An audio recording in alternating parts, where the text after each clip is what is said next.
Hello বন্ধুরা, good morning. দেখো আজকে সকালে ঝমঝম করে সকাল থেকে বৃষ্টি হচ্ছে, একদম বাজে ওয়েদার। সে কী অবস্থা! কালকে কত রোদ হয়েছিল, আজকে দেখো আকাশের কি অবস্থা। সারাক্ষণ বোধ আজকে বৃষ্টি হবে, সারাদিনই অনেক বৃষ্টি হবে। তার মধ্যেও তো খাওয়া দাওয়া করতে হবে, থেমে থাকলে তো আর হবে না। তাই সকাল সকাল একদম জলখাবার নিয়ে চলে এলাম। একদম গরম গরম ভাত, ঢ্যাঁড়স সেদ্ধ, আলু সেদ্ধ মাখা, বেশি করে কাঁচা লঙ্কা সর্ষে তেল নুন দিয়ে, সাথে আছে ডিম সেদ্ধ আর ঘি। এই হচ্ছে আজকে আমার সকালের জলখাবার। আমার বলতে আমার ছেলের বড়মশাই সবাই এই খাবো। আর দুপুরে ইলিশ মাছ ভাজা আর ভাত, আর কিচ্ছু করবো না আজকে।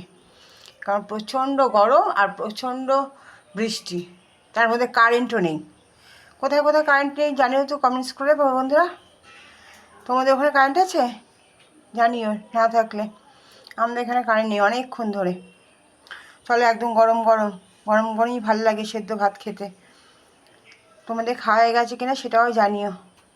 আর আজকের সকালের জলখাবার যদি তোমাদের দেখতে ভালো লাগে, একটা প্লিজ লাইক করে দিও, শেয়ার করো, কমেন্টস করে জানিও কেমন লাগলো আজকে জলখাবারটি দেখতে। ভালো থেকো, সুস্থ থেকো, সাবধানে থেকো। দেখা হবে নতুন একটি ব্লগে। Love you all, tata.